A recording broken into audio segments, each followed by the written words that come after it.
Hello दोस्तों, स्वागत है आपका एक बार फिर से मारूत्स मेंटरशिप में। दोस्तों, इस वीडियो में हम ये जानने की कोशिश करेंगे कि जो मैमेलियन रेस्पिरेटरी सिस्टम है और खासतौर से जो ह्यूमन का जो रेस्पिरेटरी सिस्टम है वो कैसा होता है, उसके क्या क्या कंपोनेंट्स हैं, क्या क्या उसके पार्ट्स हैं और वो किस तरीके से काम करता है और वो हमारी बॉडी में उसके क्या फंक्शंस हैं। जो हमारा ये रेस्पिरेटरी जो ये ऑर्गन सिस्टम है, ये हमारी बॉडी का एक बहुत इंपॉर्टेंट कंपोनेंट है और बायोलॉजी में साइंस, जनरल साइंस का एक इंपॉर्टेंट टॉपिक भी है। तो आइए चलिए कवर करते हैं मैमेलियन रेस्पिरेटरी सिस्टम और खासतौर से जो ह्यूमन ऑर्गन सिस्टम है, ह्यूमन रेस्पिरेटरी सिस्टम है, वो कैसे काम करता है। तो सबसे पहले हम बेसिक्स पे जाएंगे। The human respiratory system is a network of organs and tissues that helps us breathe. The primary function of the system is to introduce oxygen into body and expel carbon dioxide from the body. ये सबसे simple सी बात है कि human respiratory system वो system है, एक network of organs है, कई सारे ऑर्गन्स का नेटवर्क है, टिश्यूज का नेटवर्क है जो हमें ब्रीथ करने मतलब सांस लेने में हेल्प करता है। इसका जो प्राइमरी फंक्शन है, सो इंपॉर्टेंस ये है कि क्या करेगा, बॉडी में ऑक्सीजन को इंट्रोड्यूस करेगा और कार्बन डाइऑक्साइड को एक्सपेल करेगा मतलब बाहर करेगा। द फूड मटेरियल, तो अब देखिए रेस्पिरेशन का हमारा इंपॉर्टेंस क्या है। एक्चुअली हमने वो जो फूड मटेरियल लिया वो तब तक एनर्जी में कन्वर्ट नहीं होगा, तब तक हमारी सेल्स में कन्वर्ट सेल्स में जो एनर्जी की जो जरूरत है उसमें नहीं पहुंचेगा जब तक कि उसको रेस्पिरेटरी सिस्टम का सपोर्ट नहीं मिलेगा। तो ये क्या न्यूट्रिशन का भी क्या है, एक इंपॉर्टेंट पार्ट है। The food material taken in during the process of nutrition is used in cells to provide energy for various life processes. तो जो हम फूड लेते हैं वो क्या है, अलग अलग लाइफ प्रोसेसेस के लिए, हमारे बॉडी के फंक्शंस के लिए एनर्जी में कन्वर्ट होकर उन पे हेल्प करता है। लेकिन ये तब तक नहीं हो पाएगा जब तक कि इसमें ऑक्सीजन इसको नहीं मिलेगी और जब तक कि रेस्पिरेटरी सिस्टम इसको नहीं मिलेगा। तो रेस्पिरेटरी सिस्टम क्या है, हमारी बॉडी के न्यूट्रिशन का भी क्या है, इंपॉर्टेंट कंपोनेंट है। Diverse organisms do this in different way. तो ये जो पार्ट है, जो क्या है, हमारी फूड को एनर्जी में कन्वर्ट करने का जो प्रोसेस है, अलग अलग ऑर्गेनिजम्स इसे अलग अलग तरीके से करते हैं। Some use oxygen to break down glucose completely into carbon dioxide and water, some use other pathways that do not involve oxygen. तो क्या करेंगे, कुछ ऐसे ऑर्गेनिजम्स हैं जो क्या करते हैं, ऑक्सीजन को यूज करके इस ग्लूकोज को किसमें, कार्बन डाइऑक्साइड, एनर्जी और वाटर में कन्वर्ट करते हैं। और सब कुछ ऐसे ऑर्गेनिजम्स हैं जो क्या करते हैं, विदाउट ऑक्सीजन भी इसे कर लेते हैं। In all cases the first step is to break down of glucose a 6 carbon molecule into 3 carbon molecule called pyruvate. तो चाहे वो ऑक्सीजन की प्रेजेंस में हो या ऑक्सीजन की एब्सेंस में हो, तो सबसे पहला स्टेप यही होगा कि जो हमारा ग्लूकोज है वो किस में कन्वर्ट होगा, पायरुवेट में कन्वर्ट होगा। This process takes place in the cytoplasm. और ये कहाँ होता है, हमारे जो सेल में साइटोप्लाज्म है उसमें होता है। हमने सेल स्ट्रक्चर पहले पढ़ रखा है। तो ये जो हमारा रेस्पिरेशन है, अगर वो एब्सेंस ऑफ हाइड्रो ऑक्सीजन में हो रहा है या प्रेजेंस ऑफ ऑक्सीजन में हो रहा है, उसके आधार पे दो टाइप का होता है, एक होता है एरोबिक, एक होता है अनएरोबिक। तो एरोबिक का मतलब यह है कि जो हमारा रेस्पिरेशन है वो इन प्रेजेंस ऑफ ऑक्सीजन है। अनएरोबिक का मतलब है इन एब्सेंस ऑफ ऑक्सीजन है। तो अब इसको देखते हैं। द पायरुवेट में be converted into ethanol and carbon dioxide. तो क्या हो सकता है, जो हमारा पायरुवेट हमने देखा, ग्लूकोज सबसे पहले पायरुवेट में कन्वर्ट होगा और पायरुवेट किस में कन्वर्ट होगा फिर, या तो इथेनॉल में या कार्बन डाइऑक्साइड में। When it takes place in absence of oxygen, it is called anaerobic respiration. तो जब ये ग्लूकोज जो पायरुवेट है, जब वो एनर्जी में आगे कन्वर्ट हो रहा है, जब ये absence ऑफ ऑक्सीजन में होगा, मतलब ऑक्सीजन की absence में होगा, तो इसे अनेरोबिक रेस्पिरेशन बोलेंगे। This process takes place in yeast during the fermentation. तो कहाँ होता है, यीस्ट में होता है जब फर्मेंटेशन में। हम देखते हैं breakdown of pyruvate using oxygen takes place in mitochondria. तो जो हमारा ग्लूकोज से पायरुवेट में कहा हुआ, साइटोप्लाज्म में, और पायरुवेट जो फिर किस में हो रहा है, इन प्रेजेंस ऑफ ऑक्सीजन, जो आगे ब्रेक डाउन हो रहा है, किस में हो रहा है, माइटोकॉन्ड्रिया में। Process breaks up the 3 carbon pyruvate molecule to give 3 molecules of carbon dioxide. तो क्या होता है, यहाँ पे जो पायरुवेट है वो किस में, कार्बन डाइऑक्साइड में कन्वर्ट होगा। The other product is water. इसके साथ क्या होगा, वाटर होगा और एनर्जी होगा। Since this process takes place in presence of oxygen, it is called aerobic respiration. तो ये क्या है, ऑक्सीजन की प्रेजेंस में हो रहा है, इसे क्या बोलते हैं, एरोबिक रेस्पिरेशन बोलते हैं। The release of energy in this aerobic process is a lot greater than the anaerobic process. तो जो हमारा एरोबिक प्रोसेस है उसमें एनर्जी रिलीज क्या है, अनेरोबिक प्रोसेस से काफी ज्यादा होती है। Sometimes when there is a lack of oxygen in our muscle cells, another pathway for the breakdown of pyruvate is taken. तो जब कभी हमारी बॉडी में या किसी बॉडी के पार्ट में, मसल्स में ऑक्सीजन की कमी हो जाती है, तो एक एक और थर्ड पाथवे होता है जो क्या होता है, पायरुवेट का ब्रेकडाउन करता है। Here the pyruvate is converted into lactic acid which is also a 3 carbon molecule. तो पायरुवेट किस में, यहाँ कार्बन डाइऑक्साइड में कन्वर्ट ना होने की बजाय लैक्टिक एसिड में कन्वर्ट हो जाएगा। This buildup of lactic acid in our muscles during sudden activity cause cramp. इसी की वजह से जो हमारी बॉडी में क्रैम्प होते हैं, जो दर्द होता है, तो आप अगर अचानक से हम कई बार कोई एक्टिविटी शुरू करते हैं तो अचानक से क्रैम्प हो जाता है, तो क्योंकि उस बॉडी में जितनी हमें एनर्जी के लिए ऑक्सीजन की आवश्यकता होती है वो नहीं पहुंच पाती। ऑक्सीजन की कमी होने के कारण वहां पे जो पायरुवेट है वो कार्बन डाइऑक्साइड में कन्वर्ट ना होके लैक्टिक एसिड में कन्वर्ट हो जाएगा, और उसकी वजह से हमें क्या होता है, क्रैम्प होता है। तो ये जो प्रोसेस मैंने अभी तक आपको समझाया था रेस्पिरेशन का, उसको देखिए।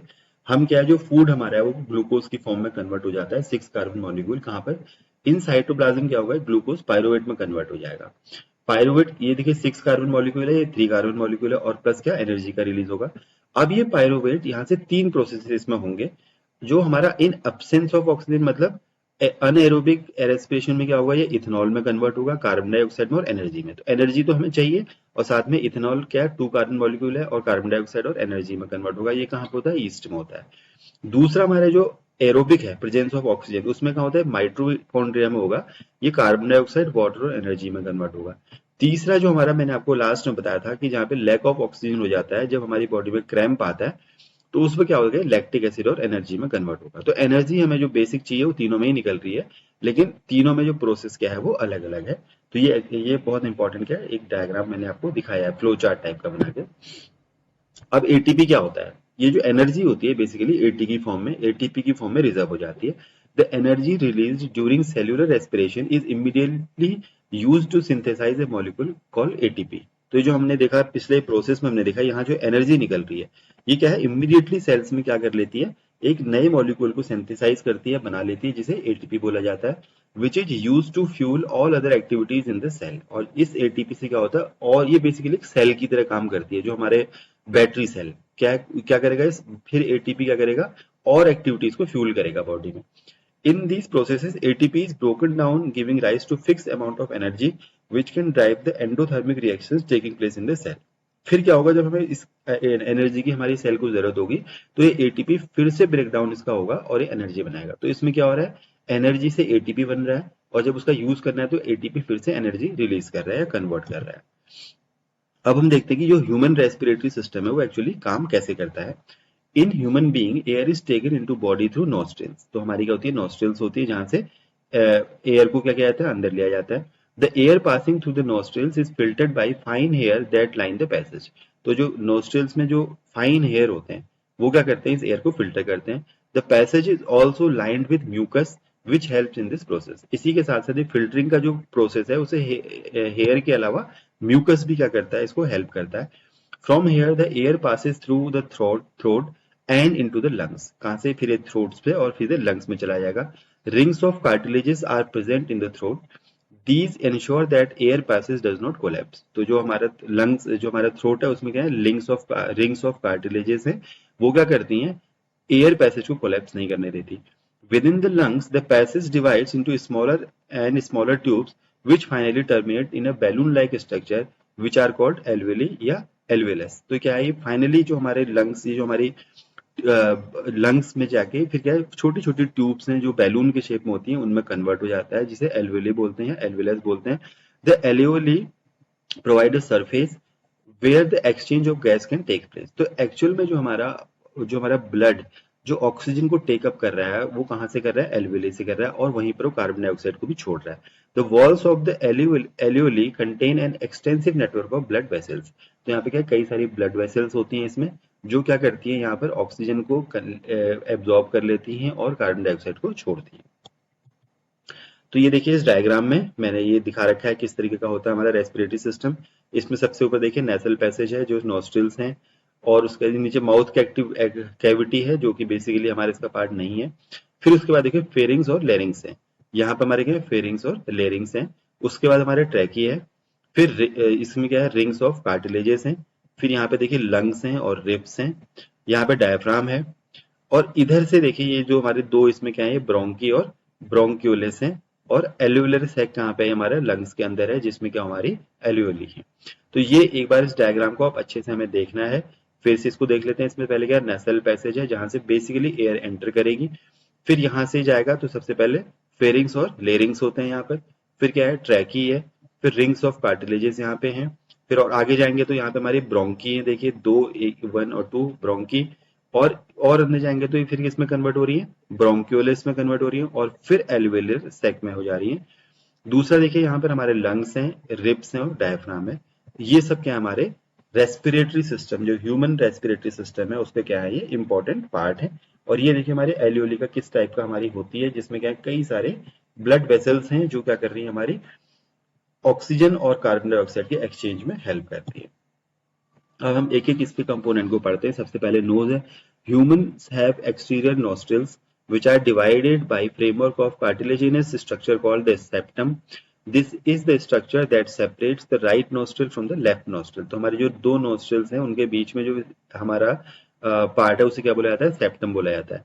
Tiny hair follicles that cover the interior lining of the nostril act as the body's first line of defense against foreign pathogens. तो जो nostrils में हमारे क्या टाइनी फॉलिकल्स हैं, किसके, हेयर के, वो क्या करते हैं, पैथोजन के अगेंस्ट फर्स्ट हमारी लाइन ऑफ डिफेंस है। Furthermore they provide additional humidity for inhaled air, और साथ में क्या करते हैं, जो इनहेल्ड एयर है उसको ह्यूमिडिटी भी प्रोवाइड करते हैं। सेकेंड इज हमारे larynx. Two cartilaginous cords lay the framework for the larynx. It is found in front of the neck and is responsible for vocal as well as aiding respiration. तो जो हमारा larynx से क्या करते हैं, एक तो हमारा जो बोलते हैं जब हम उसमें हेल्प करते हैं, और साथ में हमारा रेस्पिरेशन में भी हेल्प करते हैं। Hence it is also informally called the voice box. तो हमारे जो गले में दिखता है ये क्या, हमारा वॉइस बॉक्स है, इसको क्या बोला जाता है, लेरिंग्स बोला जाता है। When food is swallowed, a flap called the epiglottis folds over the top of the windpipe and prevent food from entering the larynx. तो ये हमारे क्या है, जो हमारा एपिग्लोटिस है जो हमने पहले भी पढ़ा था, ये क्या करता है, फूड को हमारे लेरिंग्स में नहीं जाने देता। नेक्स्ट हमारा pharynx. The nasal chamber opens up into a wide hollow space called pharynx. It is a common passage of for air as well as the food. तो हमारा लेरिंग्स से पहले क्या आएगा, फेरिंग्स आएगा, जहां पे हमारी फूड एज वेल एज जो नोज से जो मतलब हमारे जो नेसल उससे जो पास हो रही है एयर, वो सबसे पहले फेरिंग्स में जाएगी। एक जो हमारे गले में बड़ा सा जो हॉलो है वो है pharynx. It functions by preventing the entry of food particles into the wind pipe. ये क्या करता है, यहाँ पे जो एपिग्लोटिस है वही क्या करता है, विंड पाइप में हमारे फूड को नहीं जाने देता। The epiglottis is an elastic cartilage which serves as a switch between the larynx and the esophagus by allowing the passage of air into lungs and food into gastrointestinal tract। तो ये basically epiglottis का ही काम है, जो हमें क्या करता है, एयर को तो कहाँ जाने देता है, फूड हमारे लेरिंग्स में जाने देता है, और फूड को कहाँ, सीधे फूड पाइप में जाने देता है। इसके अलावा देखिए ट्रैकी। द ट्रैकी और the wind pipe rise below the larynx and moves down the neck. तो ये हमने जो डायग्राम में देखा था, ये हमारा क्या है, देखिए ट्रैकी है, यहाँ पे हमारे लेरिंग्स है, लेरिंग्स के बाद ये जो फूड, ये हमारा बेसिकली विंड पाइप है, ये क्या ट्रैकी है। The walls of the ट्रैकी comprises she-shaped cartilaginous rings which gives hardness to the trachea and maintain it by completely expanding. The trachea extends further down into the breastbone and splits into two bronchi, one for each lung. अब क्या होगा, ये जो ट्रैकी है ये चारों तरफ से क्या है, हमारी बोन्स से सराउंडेड होती है चारों तरफ से, जिसकी वजह से क्या होता है, हमारा एयर पास हो पाती है, और ये फिर दो अलग अलग लंग्स के लिए दो ब्रोंकी में मतलब डिवाइड हो जाती है। Bronchi, the trachea splits into the two tubes called bronchi, which enters each lung individually. अगर हम इसमें देखें तो ये देखिए, यहाँ पर हमारी ट्रैकी थी, और ये दो, एक 1 और ये दो ब्रोंकी में क्या हो गई है, डिवाइड हो गई। The bronchi divide into secondary and tertiary bronchioles. ये ब्रोंकी क्या है, फिर किस में डिवाइड होते हैं, ब्रोंक्यूलिस में। ये देखिए कई छोटे छोटे दिख रहे हैं यहाँ पर, these are called bronchioles. divide in bronch and it further branches into a smaller air sac called the alveoli। और उसके बाद और छोटे, ये पहला हमारा देखिए यहाँ से ब्रोंकी में कन्वर्ट हुआ, फिर ये ब्रोंक्यूलिस में, और ये फिर छोटी छोटी जो हमारी दिख रही है किसमें, ये एल्वियोली में कन्वर्ट हो गए। The alveoli are single celled sacs of air with thin walls। ये क्या है, सिंगल सेल्ड सैक्स हैं एयर के, और किसमें, इसमें वॉल्स होती हैं। It facilitates the exchange of oxygen and carbon dioxide molecule into or away from the blood stream। ये क्या करते हैं, एक्चुअल में जो हमारा ऑक्सीजन और कार्बन डाइऑक्साइड का एक्सचेंज होता है वो यहाँ पर होता है। फिर देखिए लंग्स क्या है। Lungs are the primary organs of respiration in human and other vertebrates. They are located on either side of the heart and the thoracic cavity of the chest। or Anatomically, the lungs are spongy organs with an estimated total surface area of 50 to 75 square meters. The primary function of the lungs is to facilitate the exchange of gas between blood and air. Interestingly, the right lung is quite bigger than and heavier than the left lung. तो हमारा जो right lung होता है वो क्या होता है, बड़ा होता है और हैवियर भी होता है किससे, लेफ्ट लंग से। और इनका बेसिक काम क्या है कि ये क्या करते हैं, गैस ऑक्सीजन का एक्सचेंज या फिर कहें ऑक्सीजन या कार्बन डाइऑक्साइड का या कहें गैस का जो एक्सचेंज है हमारी ब्लड में और जो हमारा रेस्पिरेटरी सिस्टम है वो क्या करते हैं, इसको इंश्योर कराते हैं। अब जो हमारा रेस्पिरेटरी ट्रैक्ट है, देखिए उसमें क्या क्या है, ये हमने अभी पढ़ लिया है। The respiratory tract in human is made up of the following part. सबसे पहले इसमें एक्सटर्नल नॉस्ट्रिल्स होती हैं फॉर इनटेक ऑफ एयर, फिर nasal chamber which is lined with the hair and mucus to filter the air from dust and dirt, ये भी हमने पढ़ा। फिर फेरिंग्स होती हैं, it is a passage behind the nasal chamber and serves as the common passage way for both air and food. तो ये बड़ा सा जो हमारा एक क्या है, हॉलो है जिसमें फूड और एयर दोनों यहाँ से क्या होती हैं, पास होती हैं। फिर लेरिंग्स हैं, known as the sound box as it houses the vocal cord which are paramount in the generation of sound. फिर epiglottis, it is a flap-like structure that covers the glottis and prevents the entry of food into windpipe. Trachea, it is long tube passing through the mid-thoracic cavity, या फिर trachea मतलब जो हमारा windpipe है। Bronchi, the trachea divides into left and right bronchi जो actual में trachea को lung से जोड़ते हैं। Bronchioles, each bronchus is further divided into final channels called bronchioles, हमने अब देखा लंग्स के अंदर और स्मॉल उसमें कन्वर्ट हो जाते हैं। फिर alveoli, the bronchioles terminate in balloon like structure for alveoli, ये और फर्दर क्या होते हैं, सिंगल सेल्ड होते हैं। और lungs, human have a pair of lungs which are sac like structure and covered by a double layered membrane known as pleura. अभी हमारा जो रेस्पिरेटरी सिस्टम है देखते हैं काम कैसे करता है। Air is inhaled with the help of nostrils and the nasal cavity.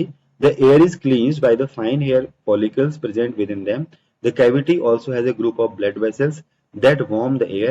This air then passes into pharynx, then to larynx and then to trachea. तो ये हमने पढ़ लिया बेसिकली, हमने नसल कैविटी से गया, एयर हमने देखा उसमें क्या रोल है हमारे म्यूकस का, क्या रोल है हमारे हेयर का जो नोज के अंदर है, और उसमें कुछ ऐसी सेल्स भी जो उसे वार्म भी करती हैं। फिर यहाँ से फेरिंग्स में जाएंगे, फिर लेरिंग्स में जाएंगे और फिर ट्रैकी में। The trachea and the bronchi are coated with ciliated epithelial cells and goblet cells, ये क्या सिक्रेटरी सेल्स हैं, which discharge mucus to moisten the air and as it passes to the respiratory tract. तो जब respiratory tract से पास होगी तो ये sales क्या करेंगी, उसमें म्यूकस और मॉइस्चर इस एयर को दे देंगी। It also traps the fine bits of dust और pathogen that escape the hair in the nasal opening. तो जो अभी भी जो हमारे हेयर और जो हमारे म्यूकस था नोज में उससे जो बच गए वो फिर क्या है, इसको वो यहाँ पर जो हमारे म्यूकस है उसमें क्या हो जाएंगे, एब्जॉर्ब हो जाएंगे पैथोजेंस और dust. The motile cilia beat in an ascending motion such that the mucus and other foreign particles are carried back to buccal cavity where it may either be coughed out or swallowed. तो फिर क्या होता है, जो हमारा कफ के form में क्या हो जाती है, बाहर निकलती हैं। Once the air reaches the bronchus, it moves into bronchioles and then to alveoli. और यहाँ पर क्या हो जाएगा, इसका एक्सचेंज हो जाएगा किसके साथ, ब्लड के साथ। अब एक्चुअल में ब्रीदिंग कैसे होती है, when we breathe in we lift our ribs and flatten our diaphragm. तो हमारी जो रिब्स हैं जो हमने अभी देखी थी उसको क्या करते हैं, हम रेस करते हैं, उठाते हैं और डायफ्राम को फ्लैट करते हैं, दबाते हैं। And the chest cavity becomes larger as a result, जिसकी वजह से क्या होती है, हमारी चेस्ट की जो कैविटी है वो बड़ी हो जाती है। Because of this air is sucked into the lungs and fills the expanded alveoli. इसकी वजह से क्या होता है कि हमारा जो लंग्स है वो क्या हो जाती है, उस पर सक करेगी एयर को और इस वजह से हमारा जो एक्सपेंड करेगा lungs. The blood brings carbon dioxide from the rest of the body. तो ब्लड हमारा डिफरेंट बॉडी पार्ट से कराएगा, कार्बन डाइऑक्साइड रिच ब्लड यहाँ पे पहुंचेगा for release into the alveoli, और यहाँ पे से एल्वियोली में रिलीज कर देगा। And the oxygen in the alveolar air is taken up by blood in the alveolar blood vessel to be transported to all the cells in the body. और यहाँ से क्या करेगा, एल्वियोली से ऑक्सीजन को कैरी करेगा और बॉडी के डिफरेंट पार्ट्स में इसको ले जाएगा। During the breathing cycle, when the air is taken in and let out, the lungs always contain a residual volume of air so that there is sufficient time for oxygen to be absorbed and for the carbon dioxide to be released. तो जब हम breathing कर रहे हैं लेकिन हमारे lungs में sufficient क्या है, एयर अभी भी रहती है ताकि क्या हो जाए, ऑक्सीजन के एब्जॉर्प्शन के लिए इनफ सफिशिएंट टाइम मिल जाए। तो ये बेसिकली हमारी बॉडी का रेस्पिरेटरी सिस्टम का फंक्शन है, किस तरीके से हम उसे ब्रीद इन करते हैं और किस तरीके से वो एल्वियोली में जाके एक्सचेंज हो जाता है ब्लड किससे, हमारे ब्लड में ब्लड से। अभी देखिए इसके आप अगर बड़े एनिमल्स की बात करें, when the body size of animal is large the diffusion pressure alone can not take care of the oxygen delivery to all parts of the body. Instead, respiratory pigments take up oxygen from the air in the lungs and carry it to tissues which are deficient in oxygen before releasing it. In human being, the respiratory pigment is hemoglobin, which has very high affinity for oxygen. This pigment is present in the red blood corpuscles. Carbon dioxide is more soluble in water than oxygen is, and hence it is mostly transported in the dissolved form in our blood. तो basically क्या है कि जो हमारे छोटे जो animals हैं, जो स्मॉल साइज के हैं, उनमें तो डिफ्यूजन के थ्रू भी क्या होती है, ऑक्सीजन हमारे ब्लड में, हमारी सेल्स में चली जाती है उन बॉडीज के। लेकिन जो लार्ज एनिमल्स हैं इंक्लूडिंग द ह्यूमन बीइंग, उनको क्या होता है, इसके लिए एक मीडियम चाहिए होता है। तो ह्यूमन बीइंग में क्या है, हमारे ब्लड में जो हीमोग्लोबिन होता है वो इसका काम करता है, जो क्या करता है, ऑक्सीजन को कैरी करता है बॉडी के अलग अलग पार्ट्स में। तो दोस्तों इस वीडियो में हमने जो मैमेलियन रेस्पिरेटरी सिस्टम है और स्पेशली जो ह्यूमन रेस्पिरेटरी सिस्टम है उसके बारे में पढ़ा, उसके क्या क्या पार्ट्स हैं, वो किस तरीके से काम करता है, और उसके हमने डिटेल्स को पढ़ा। तो मुझे उम्मीद है कि ये वीडियो आपको इस टॉपिक को समझने में हेल्प करेगा। कुछ और अच्छे वीडियोस के लिए बने रहिए। All the best, good bye.